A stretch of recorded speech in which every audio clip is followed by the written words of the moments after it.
sometimes and somewhere we cannot change the system, but we can change ourselves, we can change our thinking. So বন্ধুসকল আজি মই উপস্থিত আছো টিংখাং সমষ্টিৰ বাইলুং ভেটিৰ আমাৰ শ্ৰদ্ধাৰ সকলোৰে চিনাকি আমাৰ খনিন্দ শইকীয়া ছাৰ বাগ্যত আৰু বিশেষকৈ আজি এই সন্ধিয়া ক্ষণত এটা বিশেষ চিন্তা লৈ কিনে আজি ইয়াত উপস্থিত আছো আৰু যিটো চিন্তাই হয়তো কৰবাত 10 জনৰ সহায় হ'ব পাৰে আন কাৰোবাৰ সহায় হ'ব পাৰে তেনেকুৱা এক বিশেষ চিন্তা লৈ আহিছো সো সেই চিন্তাটো কি আমাৰ ছাৰৰ মুখে হবিয়া কথাখিনি আপোনাক জনাব চেষ্টা কৰিম কিন্তু তাৰ আগমুহূৰ্তত বিশেষকৈ ছাৰে যে এটা বিশেষ থিম এটা লৈ বিশেষ চিন্তা এটা লৈ কেৱলমাত্ৰ এই শিশুসকলৰ বাবে সমাজখনৰ কাৰণে নতুন এটা চিন্তা লৈ আহিছে সো সেই চিন্তাটোৰ কাৰণে মই পোনপ্ৰথমে ছাৰক আমাৰ তৰফৰ পৰা এখন খোলাম গাঁৱৰ কিছু শ্ৰদ্ধা কিছু মৰম আৰু কিছু শুভেচ্ছা জনাব চেষ্টা কৰিছো সো মই পোনপ্ৰথমে ছাৰক অকণমান আগুৱাই আহিবৰ কাৰণে জনাইছো আৰু এয়া হৈছে খনিন্দ শইকীয়া ছাৰ আৰু ছাৰৰ এক বিশেষ চিন্তা আছে সো চিন্তাটোৰ আগমুহূৰ্তত আমাৰ ফালৰ পৰা এখন খোলাম গাঁও ছাৰক অলপ শুভেচ্ছা জনাইছো আৰু ছাৰৰ এক বিশেষ চিন্তা ভাল লাগিছে মই অলপ ওচৰ কেমেৰামেন অকণমান ওচৰৰ পৰা ভিডিঅ' ল'বৰ কাৰণে অনুৰোধ জনাইছো আৰু খুব ধুনীয়া এটা চিন্তা এনেকে ন চিন্তাবিলাক যাতে নৱপ্ৰজন্মৰ কাৰণে সমাজখনৰ কাৰণে কৰি যায় তাকে কামনা কৰিছো আৰু আমাৰ ফালৰ পৰা অলপ শুভেচ্ছা জনাইছো সো বন্ধুসকল সেই ছাৰৰ পৰা হবিয়া কথাখিনি জনা আগমুহূৰ্তত আপোনালোকক অলপ জনাই লওঁ যে ছাৰৰ যিটো থিম ছাৰৰ যিটো এটা মেথড বা ছাৰৰ যি এটা পেকেজ বুলিয়ে কৈছো এটা নতুন এটা চিন্তাৰ পেকেজ যিটো এটা চিন্তা দি পিনে বিশেষ সমাজখনক আৰু এই আমাৰ উঠি অহা প্ৰজন্মক কি ধৰণে নতুন দিগন্তত নতুন এটা পথত আগুৱাই নিব পাৰি তেনেকুৱা এক চিন্তা লৈছে সো চিন্তাটো এনেকুৱা ধৰণৰ যে এই যে আমাৰ অসমৰ বা আমাৰ ভাৰতবৰ্ষৰ বাহিৰত কিছুমান এনেকুৱা ধৰণৰ চিন্তা থাকে যে ধৰক এই ষ্টুডেণ্ট যিবিলাক আছে যিবিলাক পাঠ্য হৈ থাকে যিবিলাক ক্লাছত থাকে সেই শিশুসকলৰ তেখেতৰ যিবিলাক পাঠ্যপুথিবিলাক ক্ৰমান্বয়ে সিহঁতৰ 10 বছৰ পৰ্যন্ত একেখিনি কিতাপে জেনেৰেশ্যন বাই জেনেৰেশ্যন ফাৰ্ষ্ট বেচ আহিলে ছেকেণ্ড বেচ আহিলে থাৰ্ড বেচ আহিলে এনেকুৱা প্ৰায় 10টালৈকে সিহঁতৰ বেষ্ট একেখিনি কিতাপে পঢ়িব পাৰে সো তাৰ মানে এইটোৱে যে তেখেতসকলৰ এই যে কিতাপৰ ইকনমিক যিটো খৰচ সেই খৰচটো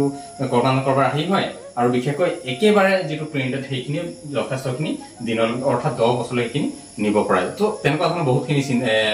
বিষয় আছে যিবিলাক আমি ধাৰাবাহিকতা বজাই ৰাখিব পাৰিম সো ছাৰৰ আজি চিন্তাটো তেনেকুৱা ধৰণৰ যে ছাৰো তেনেকুৱা ধৰণৰ এক বিশেষ চিন্তা লয় সো ছাৰ আপোনাৰ যিটো চিন্তা যিটো থিম অকণমান যদি আমাৰ দৰ্শক ৰাইজক জনাই দিয়ে ধন্যবাদ বিনোদ মই আচলতে এবাৰ এই গৰম বন্ধত মই ভাবিছোঁ যে যিটো ৰিচাইকেল বুলি কয় প্লাষ্টিকৰ যেনেকৈ ঠিক তেনেদৰে আমাৰ ক্ষেত্ৰতো মানুহৰ ক্ষেত্ৰতো মানে কি পটককৈ আহিলে সেইদিনাখন চিন্তা এটা যে সেই চিন্তাটো হ'ল এই যে মই আগতেও দিছোঁ যে পুৰণা কাপোৰ এইখিনি মানে থাকে মোৰে হওক বা আৰু কাৰোবাৰে হওক এই যে কিছুমান আমাৰ ধৰক বয়োজ্যেষ্ঠ হওক বা শাৰীৰিকভাৱে বাধাগ্ৰস্ত শিশু হওক তেখেতসকলক মই কথা দিছিলোঁ বা গাঁৱৰ ওচৰে পাঁজৰে যিখিনি আছে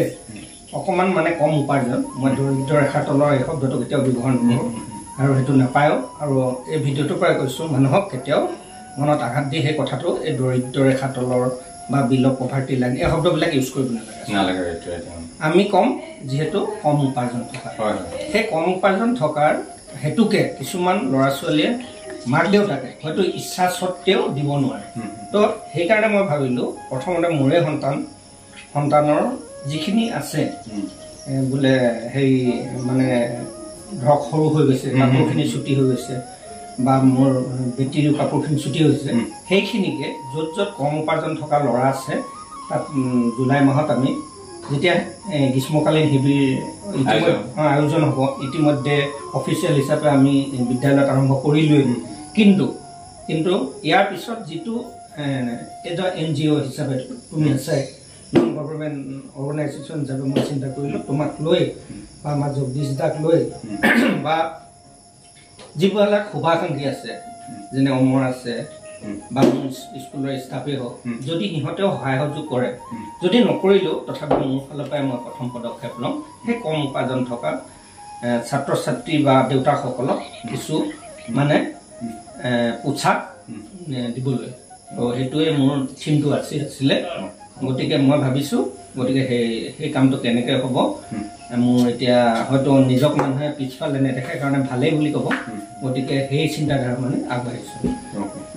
সো ঠিক আছে ধন্যবাদ থাকিম আৰু ইতিমধ্যে আমাৰ অমদা আহিছে অমদা অকণমান এইফালে আহি দিয়ক অমদা আহি পালেহি চ' অমদাই আজি এটা বিশেষ থিম এটা লৈ পিনে আজি ইয়াত অলপ উপস্থিত হৈছোঁ আৰু ছাৰৰ মানে চিন্তাটো এনেকুৱা ধৰণৰ এই যে আমাৰ ধৰক আমাৰ গৃহবিলাকতে বহুত এনেকুৱা কিছুমান ৰ' মেটেৰিয়েলছ থাকি যায় চাপ'জ লাগিলে আপোনাৰ কিতাপ পত্ৰই হওক যদি আপোনাৰ ঘৰত যদি ল'ৰা ছোৱালী 3-4টামান আছে সিহঁতৰ কিতাপ পত্ৰখিনি থাকি যায় বা আপোনালোকৰ ঘৰৰ ল'ৰা ছোৱালী যিখিনি আছে সিহঁতৰ ধৰ সাজ পোছাক এইখিনি থাকে তো সেইখিনি বিশেষকৈ আমাৰ য'ত য'ত অলপ প্ৰয়োজন হয় আজি তাৰিখত এনেকুৱা ধৰণৰ বহুত হয় যিটো আপোনালোকে গম পায় যে আমাৰ ফ্লাডিঙৰ টাইমত আমি নিজে কালেকশ্যন কৰিছোঁ যে আমাৰ ক'ৰবাত এনেকুৱা কাপোৰ থাকি গ'ল সেই কাপোৰখিনি নি পিনে আমি দিয়াৰ ব্যৱস্থা সেই কিতাপখিনি ক'ৰবাত থাকিলে কিতাপখিনি ক'ৰবাত দিয়াৰ ব্যৱস্থা চ' তেনেকুৱা এটা নতুন এটা থিম লৈ পিনে আজি আগবাঢ়িছোঁ আৰু ফণীন্দ্ৰ ছাৰে এই চিন্তাটো লৈ আহিছে আচলতে সেইটোহে চিন্তাৰ কাৰণে তেনেকুৱা এটা চিন্তা একচুৱেলি প্ৰথমতে মই ক'ম যে অন্তিমত একচুৱেলি প্ৰথমে চবক ধন্যবাদ এই জনাইছোঁ মই অথনি বিনোদে কৈছিল যে মোৰ ভাই বা বন্ধু হওক বা মোৰ লগৰে হওক বিনোদে যি কথা ক'লে কথাটো হ'ল হয় হয় আজি আমি একচুৱেলি চহৰৰ কথাটো এৰি পিনে আমি গাঁৱলৈ কথাটো আমি যিহেতু আমি গাঁৱত বসবাস কৰোঁ আমি এটা সমাজ জীৱিকা কৰোঁ এতিয়াও এনেকুৱা ছাত্ৰ ছাত্ৰী আছে হাই ছেকেণ্ডেৰী বা যিবোৰ উচ্চতৰ মাধ্যমিক বিদ্যালয় সুখ্যাতি উত্তীৰ্ণ হোৱা বা প্ৰাথমিক হোৱা বা উচ্চতৰ মাধ্যমিক হোৱা এনেকুৱা ল'ৰা ছোৱালী যিবিলাকৰ এতিয়া আমাৰ ঘৰত সেই অৱস্থা নাই যে কিতাপ গোটেই যোগাৰ কৰি দিয়া ৰাইজক নহয় সেই ল'ৰা ছোৱালীক যিবিলাক আমি যেতিয়া আমি সেই ল'ৰা ছোৱালী যিবিলাক নতুনকৈ সমাজৰ কাৰণে উঠি আহি ভৱিষ্যত এটা আমাৰ অসমৰ ভৱিষ্যত আমি সদায় চিন্তা কৰোঁ যে তেখেতক আমি যিমান পাৰোঁ তেখেতৰ সুবিধাটো আমি কৰি দিয়া কিতাপ পত্ৰ হওক বা কাপোৰ কানি হওক বা কি চিন্তা কৰোঁ অ'কে চ' ঠিক আছে অমদালৈ ধন্যবাদ থাকিল আৰু এইফালে ফণীন্দ্ৰ ছাৰকো ধন্যবাদ থাকিল চ' বন্ধুসকলে আপোনালোকক মই জনাবলৈ পাই সুখী হৈছোঁ যে আজি সন্ধিয়া ক্ষণত বিশেষকৈ এই আমাৰ ফণীন্দ্ৰ ছাৰ বাগগৃহত আহি আমি উপস্থিত হ'লোহি আৰু আপোনালোকে দেখিলে যে এই ছাৰে বিশেষকৈ য'ত আমাৰ এটা নতুন চিন্তা নতুন এটা থিম লৈ পিনে আগতে জুলাই মাহত বিশেষকৈ আমাৰ যিসকল কণ ভাইটি ভণ্টি যিসকল আমাৰ দুৰ্বতৰ আছে যিসকল আমাৰ য'ত প্ৰয়োজনীয়তাৰ ক্ষেত্ৰত বিশেষকৈ শাৰীৰিকভাৱে হওক বা মানসিকভাৱে হওক বা ক'ৰবাত যিসকল শিশুক বা যিসকল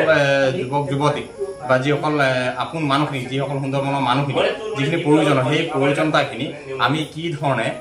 পুৰাব পাৰি বা আমি কি ধৰণে তেখেতসকলক ক'ৰবাত ছাপোৰ্ট কৰিব পাৰি তাৰ এক বিশেষ চিন্তা লৈ আহিছে চ' আপোনালোকে আশীৰ্বাদ কৰিব যাতে ফণীন্দ্ৰ ছাৰৰ সুস্বাস্থ্য হওক আৰু ভালে থাকক পৰৱৰ্তী সময়বিলাক পৰৱৰ্তী দিনবিলাকত যাতে তেনেধৰণৰ নতুন নতুন চিন্তা লৈ তেনে কামনাৰে বিশেষকৈ আজি এই ব্লগটো ইয়াত কৰিবৰ কাৰণে আহিলোঁ আৰু আপোনালোকক এইটো মই জনাই থওঁ যে আগন্তুক যি জুলাই মাহত আমাৰ এই যিটো আজি এটা থিম লৈ আছে এটা চিন্তা লৈ আছে পুনৰ মোৰ অন্য এটা ব্লগত জুলাই মাহত আপোনালোকে চাবলৈ পাব চ' ইমানটো ভিডিঅ'ত চাই থকাৰ কাৰণে সকলোকে আন্তৰিক ধন্যবাদ জ্ঞাপন কৰি আজি এই ব্লগটো ইমানতে সামৰণি মাৰিছোঁ